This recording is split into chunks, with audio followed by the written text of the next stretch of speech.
Le jour se lève sur Paris, grande ville européenne et centre mondial de l'art, de la mode et de la gastronomie.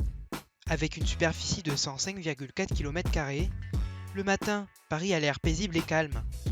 Mais derrière ces aires de ville touristique, Paris cache bien des côtés où la délinquance ne fait qu'augmenter. Durant ce reportage, nous avons suivi des agents de la CRS et vous allez le voir, leur patrouille n'a pas été de tout repos. Entre maintien de l'ordre, contrôle routier, braquage d'ATM ou encore refus d'obtempérer, les agents de la CRS vont nous montrer leur quotidien dans ce reportage. Oui, bien sûr, oui. Et on vous a forcé du coup au niveau du poids lourd, hein, on l'a déjà fait ça là.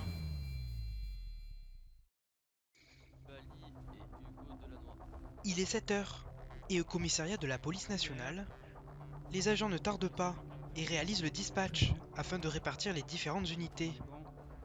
Dans la première partie du reportage, nous verrons la brigade motocyclette de la CRS et qui, après le dispatch, vont immédiatement partir en patrouille. Arrivés devant la mairie, les agents de la CRS aperçoivent un véhicule très mal garé. Ils vont donc contrôler le propriétaire du véhicule. Mettez-moi. Montez dans le véhicule et avancez. Il y a quelqu'un qui court là-bas. Pas de soucis. Allez, c'est là. Vous vous éloignez s'il vous plaît là, vous éloignez. Ils ont... Heureusement pour le conducteur, les agents feront seulement un rappel à la loi et la personne repartira sans aucune amende. Afin de réaliser des contrôles de vitesse, les motards de la police nationale vont se placer sur l'une des autoroutes les plus empruntées de France, l'autoroute A1.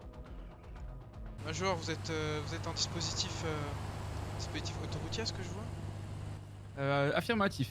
On est actuellement en train du coup de se mettre à une zone très définie. Donc c'est l'une des zones les plus accidentogènes de la ville. Donc la A1 devant ce gros magasin. Donc les personnes passent souvent très haut avec cette vitesse. Donc on essaie tout le temps d'avoir une unité sur place. Donc voilà.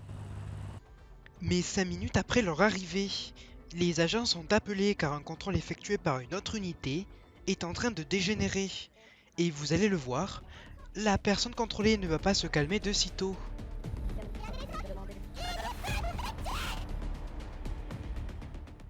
Au bout d'un moment, franchement, vous êtes en train de nous contrôler alors que vous n'avez rien fait, alors qu'il y a un putain de scooter qui a pas de grille. Je vois pas pourquoi je devrais.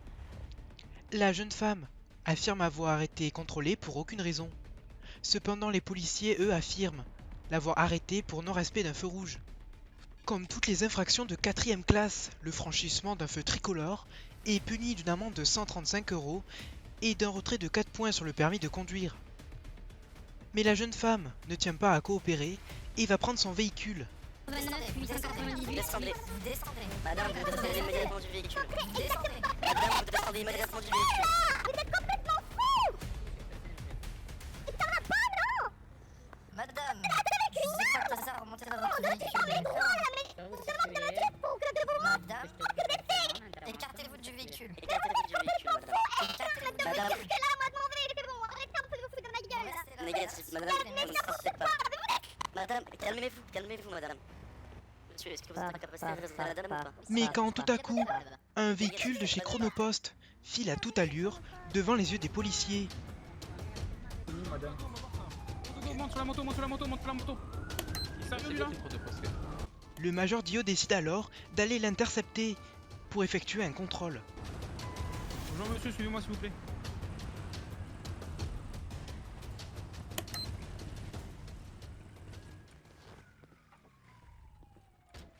Allez, on va sur le trottoir, on va se mettre en sécurité.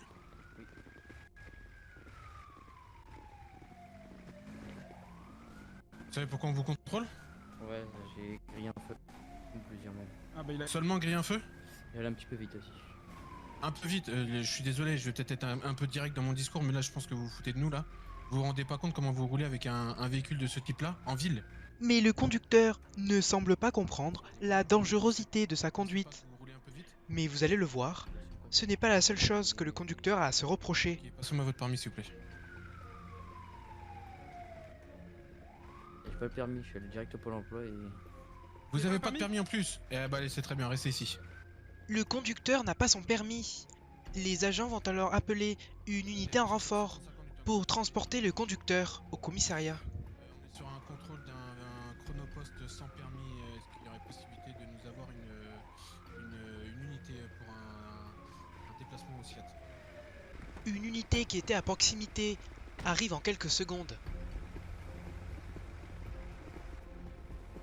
Salut, c'est SI. Bon, Monsieur, grande vitesse, ligne blanche, feu rouge et la petite cerise sur le gâteau sans permis.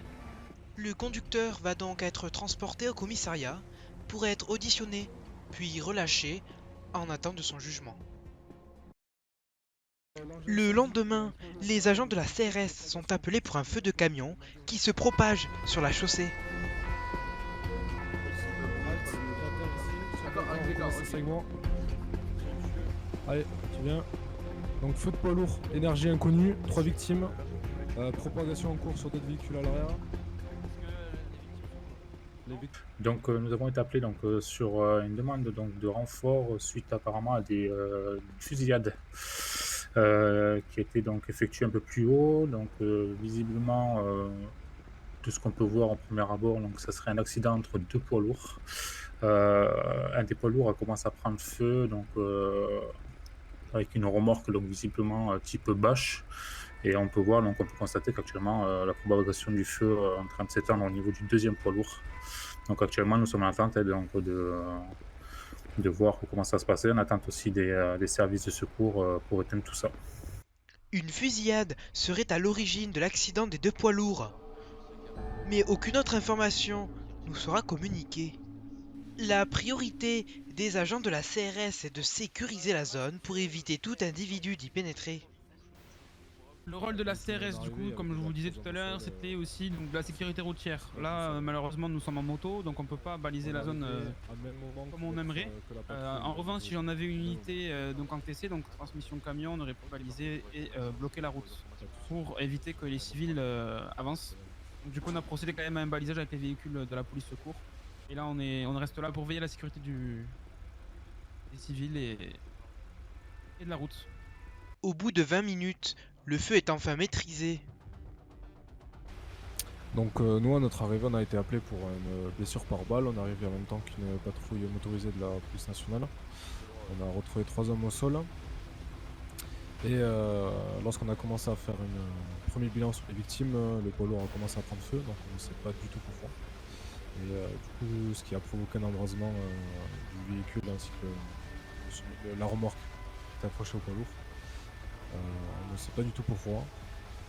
Comment les victimes, qui a blessé ces victimes blessées par balle, comment comment le poids lourd a pris feu. On n'a aucune information sur tout ça, donc ça reste assez flou pour nous. Pas le temps de souffler pour les CRS, ils viennent d'être appelés pour une dispute dans un bar. Il est nécessaire d'y arriver immédiatement, car la situation pourrait dégénérer à tout moment.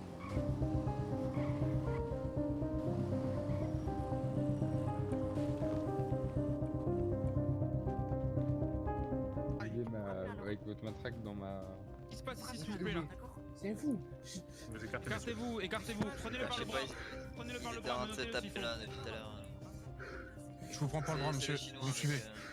Je vous prends pas le bras, vous me suivez. Alors du coup bah tout simplement on est au bar, le monsieur d'origine asiatique rentre dans le bar.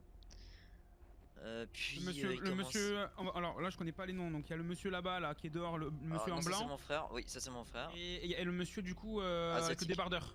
C'est ça. Ok d'accord. Donc c'est qui a frappé en premier? Soyez franc, c'est pas parce que c'est votre frère qu'il faut le défendre, vraiment il me faut les aboutissants de l'histoire. Qui c'est qui a frappé en premier? C'est sûrement mon frère ouais, qui a frappé en premier, il est assez impulsif donc c'est d'accord, ok. Ok. Mais du coup le monsieur asiatique a insulté notre mère. Et ouais bah sous alcool voilà c'est lui qui Mais dès leur retour dans le bar... Ouais, tous les deux sous alcool. Non On le menotte. Après l'interpellation de l'individu, celui-ci est amené à l'extérieur du bar. Bah, là il y aura deux solutions pour vous monsieur, votre avenir il va être c'est vous qui allez le décider. Donc soit vous vous calmez maintenant. Bougez pas. Soit vous vous calmez maintenant. Parce que ma mère elle est morte il y a pas longtemps et il insulte ma mère, franchement ça se fait pas. Attendez, poussez s'il vous plaît. Je comprends, Non, je non, comprends, parce que c'est vous, monsieur, vous il devez n'y a pas pas de prendre de photos de problème. nous, déjà. Je C'est mon suis frère désolé aussi, pour c'est vous, mon mais c'est pas une Vous raison n'allez pas pour prendre de photos frapper de des nous. gens. Mais c'est Du coup, nous on est pas de appelés et problème. ça donne des situations de ce genre-là. Bon, déjà, je vais vous démonoter. Déjà, je vais vous démonoter, d'accord. Je fais ce petit geste pour vous. Par contre, vous commencez pas à partir en courant, sinon C'est ça bon. va mal se finir. J'ai la photo, Voilà. mais on voit pas. Du coup, là, il y a deux solutions. Là, vous vous calmez. Oui. On va partir. Si on nous rappelle pour une bagarre et que je vous vois dans la bagarre, je vous menote, j'appelle une TV et on vous passez la nuit en garde à vue. Comme ça, au moins, vous allez vous calmer. Reçu. D'accord? Oui. On va pas commencer à partir dans de la violence, ça sert à rien. Là, je vois, je sais pas si vous avez bu, mais vous êtes pas dans votre état normal. À mon avis, c'est peut-être de la tristesse aussi, je comprends. Mais arrêtez de taper, d'accord? Il y a d'autres manières de faire. Et même le mieux, des fois, c'est si jamais ça vous énerve, dans une situation comme ça, vous partez, c'est pas grave. Ok? D'accord. Donc on sera plus appelé, on est d'accord? Vous inquiétez pas. Ok. Alors on est arrivé sur site pour baston général suite à des insultes. Une personne qui est probablement ivre-mort n'a pas apprécié qu'on insulte sa mère, donc c'est parti dans les coups. Et cette personne est vraiment ivre-mort. C'est pour ça qu'on reste sur site au cas où si ça repart en vrille. Voilà pourquoi on est venu ici. Mais les agents sont soudainement appelés pour un braquage d'ATM. On y va, TM. Moi, oui, pas de soucis. Allez, on y va, la Tango Mike, on y va, allez. Toi, tu rebois comme ça, je te jure.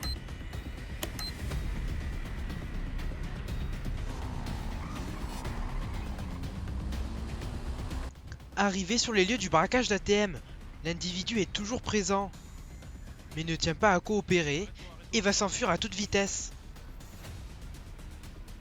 S'entame alors une course-poursuite dans les rues de Paris. Il y a un 250 dans la Tango Mac Unité. On est derrière un T-Max du coup qui fait un refus d'obtempérer après un piratage d'ATM. On aurait besoin de vous s'il vous plaît. Devant la BSPP, derrière le commissariat.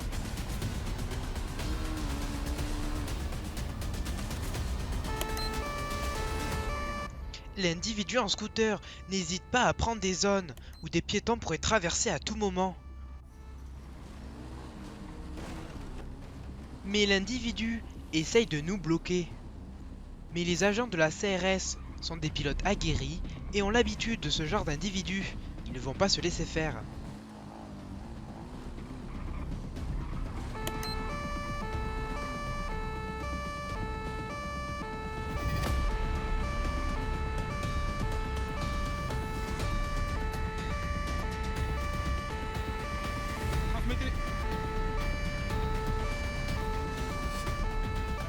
C'est un petit peu dur. Du coup, on est toujours à côté de la BSPP, la direction Saléris.